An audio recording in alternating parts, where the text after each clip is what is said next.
히브리서 8장 성경책 없으신 분들 뒤에서 가져오시면 됩니다.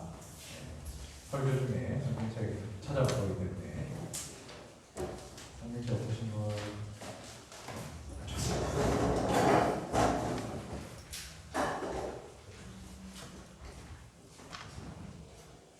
히브리서 8장 6절부터 13절까지 제가 가진 성경으로 신약 360페이지에 있습니다. 교도하시겠습니다. 그러므로 이제 그는 더 아름다운 직분을 얻으셨으니 그는 더 좋은 약속으로 세우신 더 좋은 언약의 증보자시라.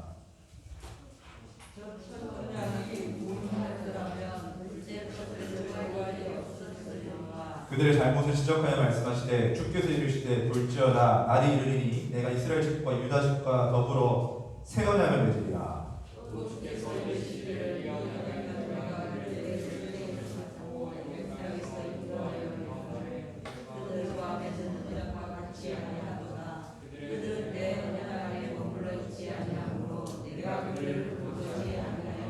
또 주께서 이르시되 그날 후에 내가 이스라엘 집과 맺을 언약은 이것이니 내 법을 그들의 생각에 두고 그들의 마음에 이것을 기록하리라. 나는 그들에게 하나님이 되고 그들은 내게 백성이 되리라.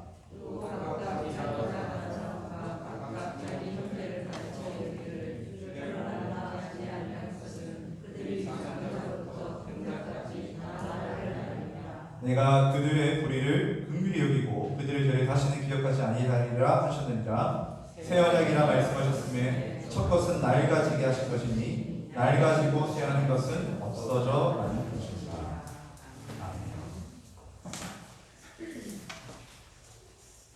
히브리서 요점 정리라는 제목으로 이렇게 말씀을 나누겠습니다. 공부든 독서든 요점을 파악하는 게 중요합니다.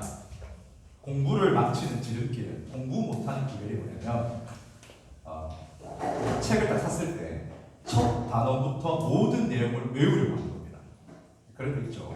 내가 이번 단학에는 수학을 조직을 봐야겠다. 영어를 한번 내가 파보고 해야겠다. 그렇게 해서 이제 책을 딱 사죠. 그럼 우리 어떻게 합니까? 펼쳐서 그 1단원 첫 페이지 나온 모든 걸 다 밑줄 긋고 외우고 이렇게 합니다. 그러면 안 됩니다. 왜냐하면 우리 뇌는 한계가 있기 때문에 금방 지칩니다. 그래서 우리 다 그런 경험 있을 거예요. 참고서나 문제집 샀을 때 앞에 두세 장만 풀어져 있고 뒤에는 텅텅 비어져 있고 포기했던 경험 한번 좀 있을 겁니다. 집에 그런 책들 많이 겹쳐있죠. 그래서 여러분 공부 잘하는 비결은 핵심 요점을 파악하고 그 요점을 여러 번 다독하는 게 중요합니다. 여러 번 다독하는 게. 강사님이 좀 내 자랑을 하자면 강사님은 지리 과목을 되게 문과였는데 그래가지고 부산 지리 올림피아드 나가서 부산 대표로 선발돼서 서울대 가봤습니다. 물론 서울대 입학 못했지만 서울대 가봤다는 부산 대표. 그때 강사님 했던 것 중에 하나가 우리 때는 누드 교과서라는 교과서 그 참고서가 있었어요. 지금도 나올지 모르겠어요. 누드 교과서 모르는 거 보니 안 나오는구나. 그거를 핵심을 쫙 밑줄 그어가지고 그걸 한 100번 읽었던 것 같아요. 그렇게 되더라. 여러분 그리고 똑똑한 사람은 책 읽는 것도 달라요. 내가 책 잘 읽는 비결 두 가지 알려줄게요. 첫 번째, 저자가 책을 쓰다가 어떤 단어나 문장을 괄호 열고 영어를 적어놓잖아요. 영어를 중요한 거예요. 줄 거예요. 네. 저자가 영어를 쓰면서까지 강조하고 싶은 단어라는 거예요. 또 두 번째로 글 쫙 읽어가다가 이런 접속사가 나와요. 그러니까 즉 다시 말해서 요약하자면 이런 문장이 딱 나오잖아요. 단어가 나오면 그 뒤에 무조건 밑줄 그어야 돼요. 쫙 앞에 읽고 다 읽을 필요 없어요. 그 한 문장만 딱 건지면 되니까. 네. 왜 그게 중요하죠? 그게 저자가 하고자 하는 핵심이니까. 네. 그게 중요한 거예요. 우리가 배우고 있는 히브리서도 마찬가지예요. 히브리서는 어렵습니까? 쉽습니까? 어렵습니다. 그것도 무지하게 어려워요. 큐티해본 친구들은 알 거예요. 왜냐하면 2000년 전에 로마에 살았던 유대인 기독교인들을 대상으로 했기 때문에 여러분들이 그 사람들과 무슨 상관이 있습니까? 맞죠? 그리고 히브리서는 생각보다 살펴봐야 되는 내용들이 많아요. 그래서 강사님이 히브리서를 수요일 될 때마다 이제 한 장씩 설교를 했는데 미국에서 9개월 걸렸어요. 9개월. 내가 히브리서를 간단하게 훑어봤는데도 9개월 걸렸다니까요. 지금 여러분과 이 히브리서를 4주 만에 끝내려니까 머리가 쥐가 될 것 같습니다. 그러니까 4주 만에 히브리서를 이해하려면 히브리서의 요점을 파악하는 게 중요하다는 거예요. 히브리서는 오늘 우리가 살펴볼 분량 5장에서부터 8장까지인데 대제사장이신 예수님에 대해서 길게 설명합니다. 자, 그러면 예수님이 우리의 대제사장이 되신다는 사실이 왜 중요한가요? 오늘 그 히브리서 강조하는 두 가지 요점을 살펴보도록 하겠습니다. 자, 첫 번째, 히브리서의 첫 번째 요점이 뭐냐면 하나님은 우리에게 복 주시겠다고 약속하신 분이에요. 5장을 딱 히브리서 5장에 들어가면 구약에 있었던 직분인 대제사장에 대해서 길게 설명하기 시작해요. 자, 여러분, 대제사장 어떤 일을 했던 사람일까요? 대제사장. 영어로 하면 하이 프리스트. 영어로 말하는 것 그만큼 중요하기 때문에.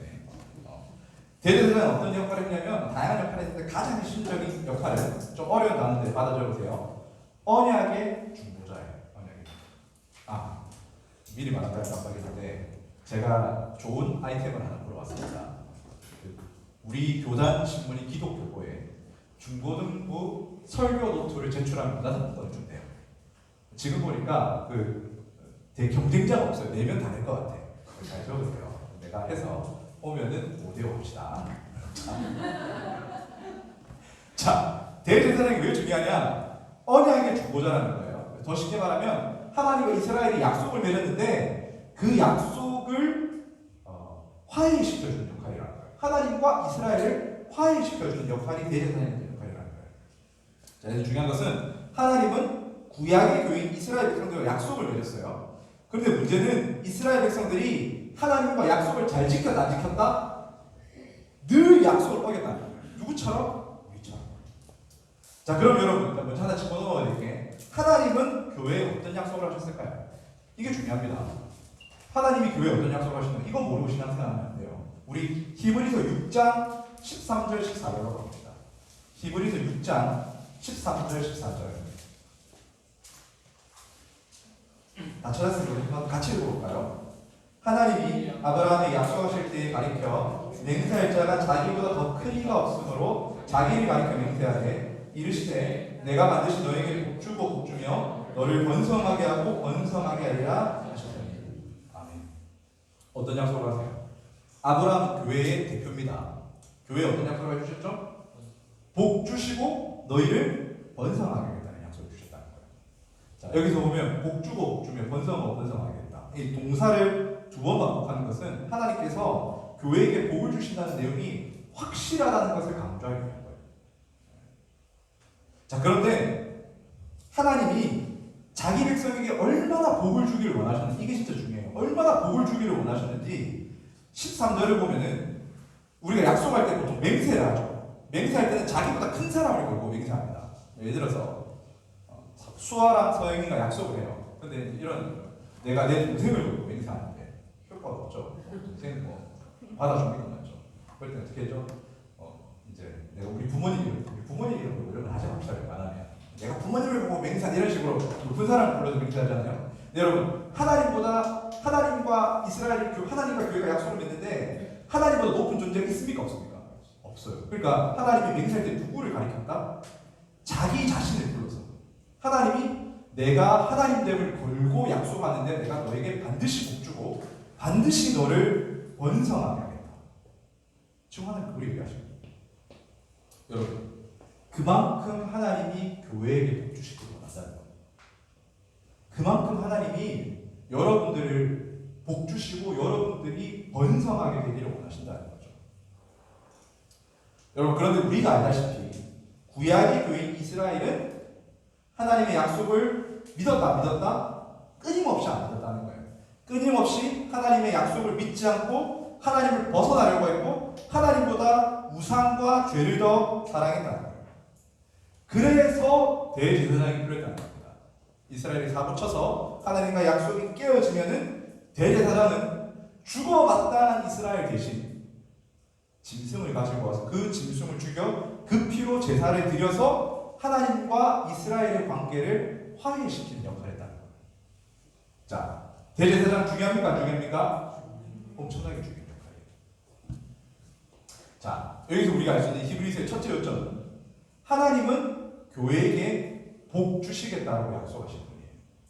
여러분은 하나님 어떤 분으로 생각하나요? 우리가 은근히 교회 다니는 사람들이 하나님 오해할 때가 많아요. 하나님 하면 무서운, 또는 되게 깐깐한 분, 또는 뭔가 가까이 하기에 부담스러운 분으로 생각할 때가 있어요. 여러분 좀 기억하세요. 하나님은 여러분에게 복 주시고 번성하게 하기를 원하신다. 디모데 전서 2장 4절에 이런 말씀이 있어요. 하나님은 모든 사람이 구원을 받으며 진리를 아는 데 이르기를 원하시느니라. 여러분이 구원받는 거, 그래서 구원받을 뿐만 아니라 여러분 한 사람 한 사람들이 진리를 아는 거, 얼마나 멋진 표현입니까? 진리를 아는 거. 여러분 학교에서 진리를 가르쳐주나요? 요즘 세상 사람들 진리를 가르치나요? 먹고 사는 데 편하게 돼요. 하나님 그런 분이에요. 여러분은 진리를 아는 뜻까지 여러분을 축복하시기를 원한다는 거예요.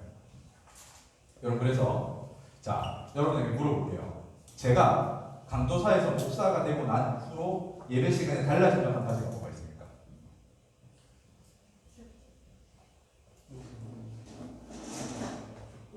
그렇죠. 맨 마지막에 축도를 해요. 강복선언이라고 해요. 이거는 기도가 아니에요. 뭐냐면 예배를 마치고 돌아가는 여러분들에게 삼위 하나님이 복을 주시는 시간. 그래서 제가 손을 들어요. 왜 손을 드냐면 예수님이 승천하실 때 손을 들어 복 주시는 자세로 올라가셨거든요. 제가 그걸 그대로, 그러니까 왜냐면 저는 하나님의 그 순간만큼은 대리자가 되는 거예요. 손을 들고, 그리고 누구의 이름으로 복을 선포해요? 나 남창환 목사가 선언하니 복 받아라, 이게 아니라 성부와 성자와 성령의 이름으로 여러분에게 축복하는 거예요. 자, 여러분 그러면 하나님이 여러분에게 주는 복은 구체적으로 뭘까요? 성적이 오르는 것? 돈 버는 것? 유튜브 구독자 오르는 것? 제 유튜브가 구독자 30명이 돌파했습니다. 30 많이 아니죠. 30명입니다. 조회수 10표 지난주에 설교였나요? 우리는 그런 복을 막 기대하죠. 잘 되고 복 받고. 그런데 여러분 고린도서 13장 13절 읽어보면 하나님이 주신 복에는 그 정도로 허접한 수준이 아니에요. 보세요. 주 예수 그리스도의 은혜, 성부 하나님의 지극한 사랑, 성령 하나님과의 친밀한 관계라는 복을 우리에게 매주마다 주신다는 거예요. 하나님이 주시는 은혜, 사랑, 하나님과의 깊은 관계가 있으면 세상을 이길 수 있어요. 하나님이 여러분에게 주신 복은 바로 그 복이랍니다. 자, 여러분 첫째 요점 먼저 정리하겠습니다. 하나님은 오해하지 말기 바래요. 하나님 여러분을 괴롭히거나 예배 오나 두는 부릅뜨고 지켜보는 그런 유치한 분이 아니라 여러분을 복 주고 복 주기를 원하고 여러분이 번성하고 번성하기를 원합니다.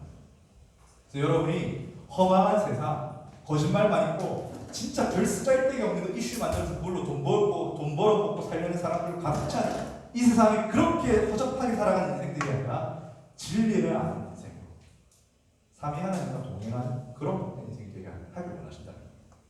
여러분 이거 알고 모르고 진짜 차이가 커요. 하나님 모르면 인생에 무슨 낙이 있어요? 돈 벌고 마시는 거 낙이 없어요. 근데 오늘 최진영 목사님 기도해 주신 것처럼 하나님을 알면, 이 하나님이 주시는 복을 알면 내가 왜 살아야 되는지, 또 내가 어떤 방향으로 살아야 되는지, 이왕 한번 사는 인생 무엇을 위해 살아야 되는지 그게 분명히 쓴다는 거예요. 자, 하나님 여러분 복 주고 여러분이 번성하기를 원하십니다. 그 복으로 세상을 이기는 여러분 되시길 축복합니다. 자, 둘째로 오늘 마지막 대지입니다. 히브리서 6절. 예수님은 새 언약의 대제사장이라는 거예요. 어렵습니다. 예수님은 새 언약의 대제사장이시다. 자, 여러분 이스라엘이 사고를 쳐서 누가 필요했다? 대제사장이 필요했다는 거예요. 자, 근데 구약에 대제사장이 있습니까? 없습니까? 있었어요. 구약에 수많은 대제사장들이 나와요. 아론도 나오고, 뭐 비느하스도 나오고, 별의별 엄청나게 역사 동안 대제사장 죽으면 그 다음 대제사장 세워지고, 그 사람 죽으면 그 다음 아들 대제사장 세워지고, 그렇게 해서 진짜 수백 명의 대제사장이 있었다는 거예요. 그럼 여러분 구약에도 대제사장이 많았는데 굳이 예수님이 또 새롭게 대제사장이 되어야 될 필요가 있을까요? 없을까요? 있다라는 거예요. 왜 있느냐? 구약에는 한계가 있었던 거예요. 자, 따라해볼까요? 구약에는 한계가 있었다. 자, 여러분 구약이라는 말의 뜻이 뭔지 압니까? 우리가 맨날 구약 성경, 신약 성경 이러는데 구약 뜻이 뭘까요? 이제 예수님 오시기를 구약이 예수님 오시고 나서 신약이 맞는 말인데 구약 신약이란 말 그 문자 그대로 누구요? 그렇죠. 구약은 옛 언약이에요. 신약은 새 언약이에요. 새 언약. 그래서 구약은 예수님 오시기 이전에 있었던 약속이라는 뜻이고 신약은 예수님 오신 이후로 새롭게 만들어진 약속이라는 뜻이에요. 자, 이게 무슨 말이냐? 하나님은 구약에서 이스라엘 백성과 약속을 맺으셨어요. 어떤 약속이죠? 너희가 순종하면 내 백성이 되고 나는 너희 하나님이 되겠다. 와, 절대적인 약속이죠. 그리고 또 이스라엘이 사고를 치니까 하나님이 이 약속이 무너지지 않도록 대제사장을 주셨다는 거예요. 자, 그럼에도 불구하고 이스라엘이 순종합니까? 못합니까? 순종 못해요. 왜냐하면 옛 언약의 한계가 있어요. 구약의 한계가 있었기 때문에 그런 거예요. 어떤 한계냐면 옛 언약은 이스라엘과 하나님이 맺은 옛 언약은 단지 죄를 깨닫게 했을 뿐 죄를 해결하는 능력은 없었다는 거예요. 그래서 오늘 우리 8장으로 본문으로 넘어가서 8장 9절을 보면은 이스라엘이 끊임없이 하나님 약속에 머물러 있기를 거절했다는 거예요. 정리해 볼게요. 하나님 항상 약속을 맺으셨어요. 구약의 이스라엘 백성과도 약속을 맺었는데 누가 이 약속을 끊임없이 벗어나고자 했다? 이스라엘 백성들이 벗어나고자 했다. 여러분, 그럼 이스라엘 백성들은 왜 하나님의 약속을 벗어나려고 했을까요? 지난 시간 배웠던 것처럼 어떤 마음? 완고한 마음. 완고한 마음. 어떻게든 하나님을 밀어내고 어떻게든 하나님을 거절하려는 그 마음이 이스라엘에게 있었기 때문에 이스라엘은 끊임없이 하나님을 거부했다. 이게 구약의 한계예요. 여러분, 계속해서 강조하는데 예수님 믿는 우리도 완고한 마음을 조심해야 됩니다. 참 신기한 게 세상에 있는 많은 사람들이 하나님을 안 믿으면 나는 안 믿는다라고 끝내면 되잖아요. 근데 참 신기한 게 하나님 안 믿는 사람은 거기서 멈추지 않고 반드시 하나님을 업신여기고 하나님을 저주하는 자리로 나아가요. 어디서 할 수 있냐? 인터넷 기사 댓글에 보면 있죠. 왜 나는 여러분들에게 이런 세상을 만들어 놔서 미안합니다. 대신 사과하겠습니다. 이것저것 빛과 진리교 이상한 교회가 막 난리를 쳐가지고 이상한 교회입니다. 목사가 중요한 거예요. 목사가 중요해요. 근데 이제 거기 있는 댓글을 보면 뭐가 할 수 있어요? 이제 나는 교회 안 다니자. 나는 하나님 없는 것 같다. 이렇게 끝나면 되잖아요. 근데 항상 교회 욕을 하죠. 교회 욕을 항상 어디로 귀결됩니까? 하나님 욕으로 맞아요. 참 신기해요. 왜냐하면 사람의 마음에 하나님을 거부하고자 하는 죄성이 있기 때문에 그런 거예요. 그 누구도 나는 교회 안 다닌다라고 중립적인 사람은 없어요. 하나님을 안 믿으면 반드시 하나님 욕하는 자리로 갑니다. 심지어 막 끔찍한 재난이 일어나잖아요. 그럼 사람들이 뭐라 그래요? 하나님 믿지도 않으면서 신은 죽었다. 좀 억울해요. 왜냐면 믿는 사람이 하나님 어디 있습니까? 라고 항변하면 그러려니 하겠는데 하나님 믿지도 않으면서 신은 죽었다 얘기하는 거 보면 사람에게 죄성이 있다는 걸 발견할 수 있죠. 이처럼 여러분 옛 언약에는 한계가 있었다는 거예요. 그래서 하나님은 교회에게 어떤 언약을 주셨을까요? 새 언약을 주셨다는 거예요. 우리 오늘 13절 말씀이에요. 눈으로 보세요. 8장 13절.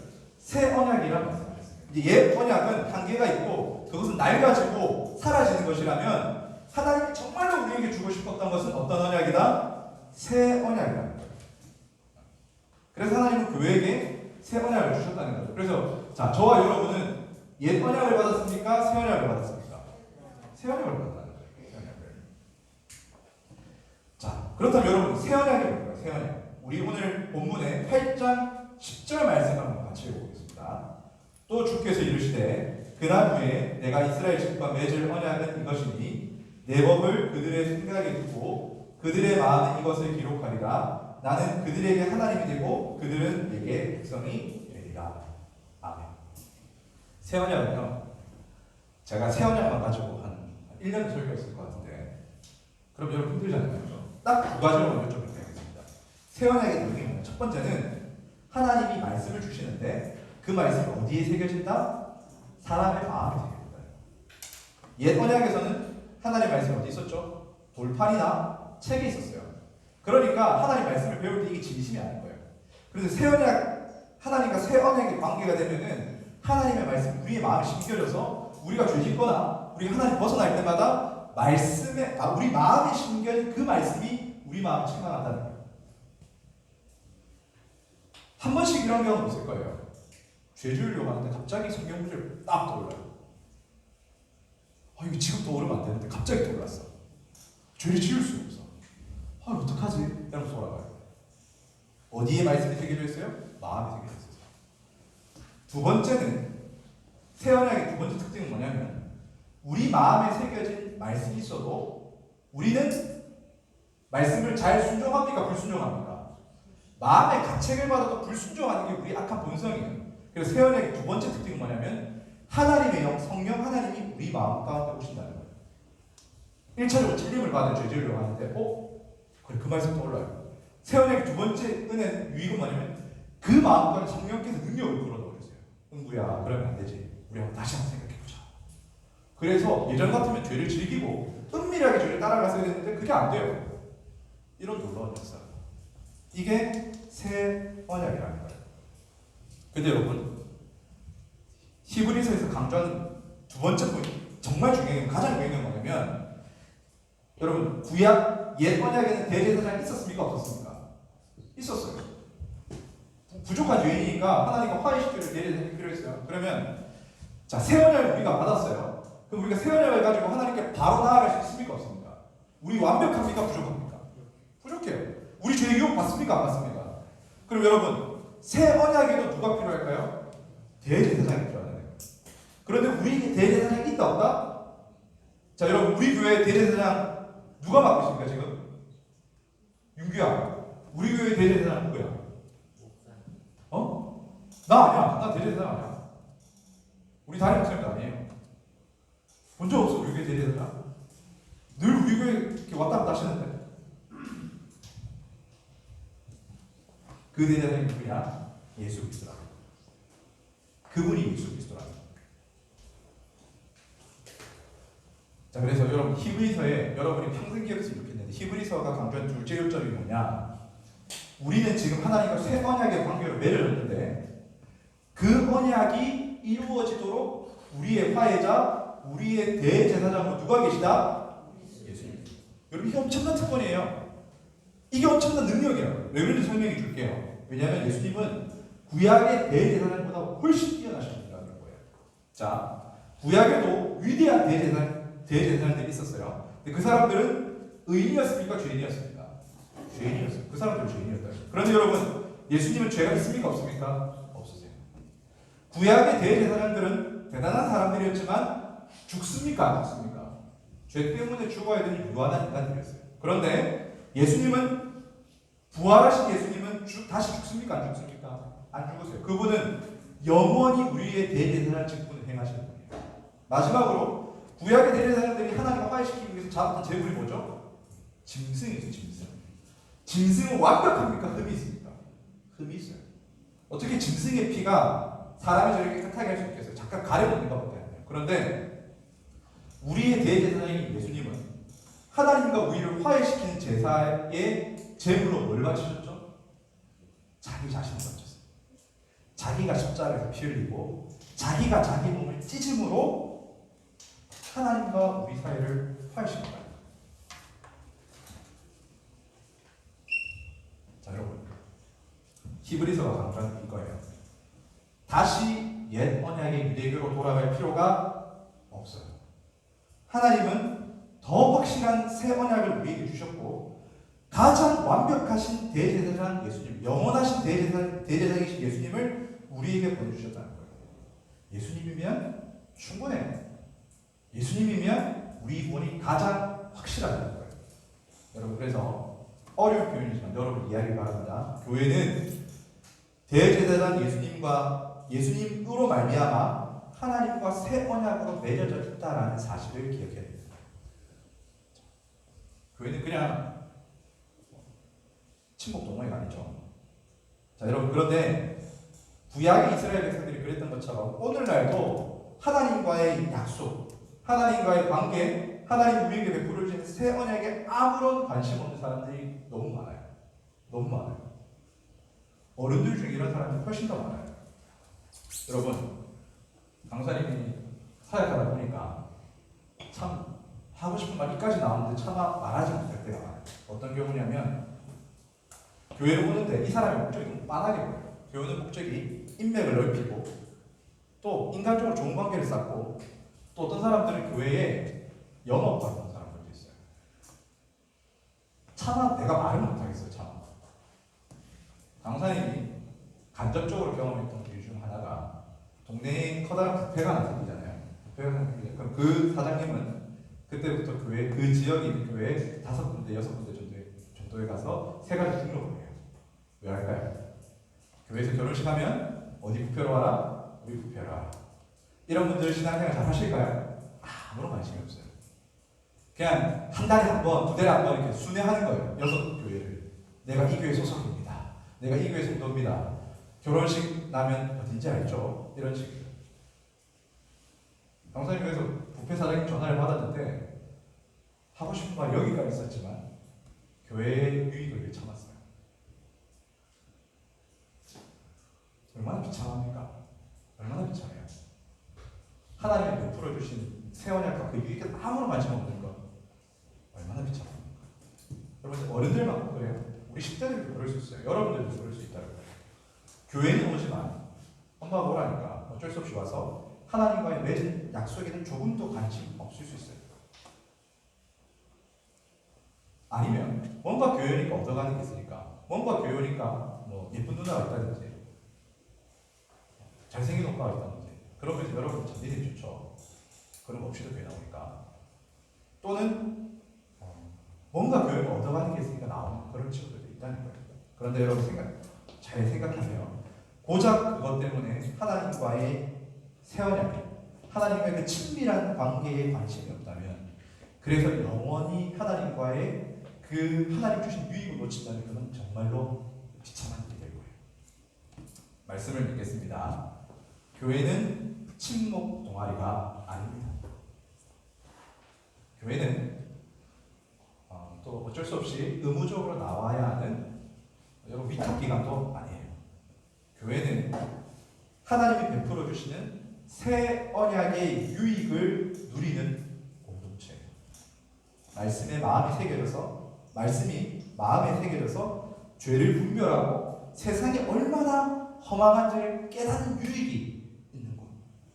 성령 하나님의 도우심을 받아서 날마다 새 힘을 얻는 그 유익이 있는 공동체. 그래서 무엇보다 우리의 대제사장이신 예수님 안에서 이것을 날마다 확신하는 유익이 있는 곳이 교회라는 거예요. 그런 면에서 여러분 물어보겠습니다. 여러분 지금 이런 유익을 누리고 있습니까? 전 어려서요. 저는 아직 중학생밖에 안 됐는데요. 무슨 소리예요? 새 언약의 유익은 남녀노소를 가리지 않아요. 어리다고 해서 피해가는 유익이 아니에요. 여러분 그리스도 안에 이 유익은 반드시 있습니다. 여러분 진짜 신기해요. 이 유익이 없었다면 내가 목사가 안 됐겠지. 이 유익이 없었다면 교회는 진정이 사라졌겠지. 진짜 신기해요.